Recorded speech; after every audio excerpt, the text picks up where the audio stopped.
We charged him of treason for fighting Nigeria. GOWONI speaks. Good day, my dear listeners. Here is another interesting news I bring to your listening ears.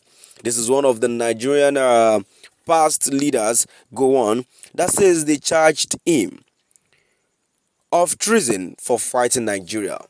I know many of us might be curious, who are they talking about? Who did they charge and on what purpose for fighting Nigeria? Let's check that out in the full details. Kindly please ensure you like, subscribe to this channel and share. Former military head of state, General Yakubu Gowon, has stated that he supported late President Shehu Shagari's decision to pardon Emeka Ojukwu, the man who led Biafra during the Civil War.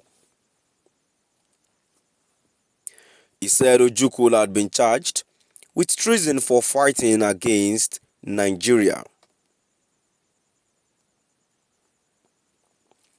Speaking in a coverage by Iset TV, Gowon revealed that Shagari wanted to pardon him too after he was accused of being involved in the plot that led to General Murtala Muhammad's death and was charged with treason. He said he refused the pardon because he believed he had done nothing wrong. He said that in Nigeria, when someone accepts a pardon, people often assume that pardon is guilty. He stated that this was why he rejected it. In Gowon's words, "But I said, yes, you can pardon Ojukwu because we charged Ojukwu for treason for fighting against Nigeria. So I said that you should be quite alright. I told President Shagari that, and if he can do that, it will help his political campaign." So right here, my dear listeners, this will be the end of our today's news. And before I go, I like to add to the news that I've read. I think what Gowon is trying to do here is following Babangida's footsteps. You know, as it is, I don't know.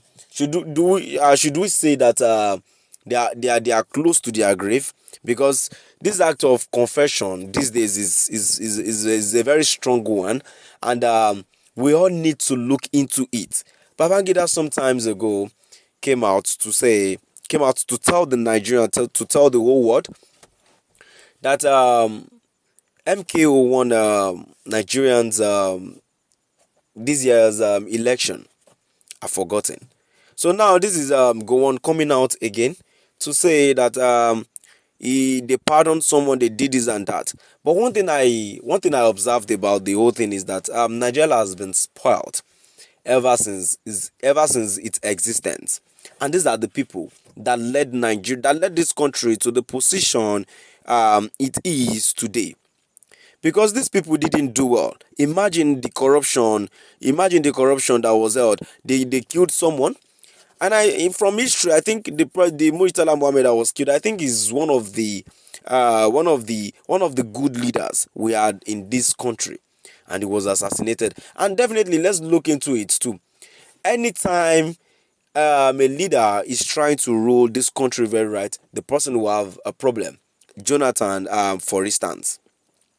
But why? Is it that they do not want this country to be in a better position, or what? Moving now to the comment section. So the first comment I have here says, both Gowon and Ojukwu were lieutenant colonel at the time Iranti was head of state.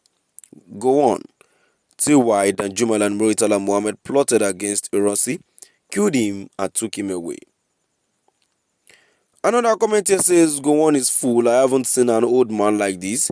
Now tell me who will answer Ojukwu mouth in this case, because you have said yours. Without your rubbish stupid mouth you open. Still at the comment section, a comment too says, pure life from the pit of hell, Mr. Gowon. You are a coward of highest order. How come you did not pardon Ojukwu when during your tenure as the head of state? Remember, you are not part of Shagari's government. How can a treason and felony criminal like you, Gowon, who was on exile for conspiring with Dimkal and others and assassinated Murtala Kobe Ditat on 13 February 1976? My dear listeners, I just think there's some truth or there are some words that better left unsaid, because if those secrets are out, Nigeria is in problem. Nigeria will not settle. So, my dear listeners,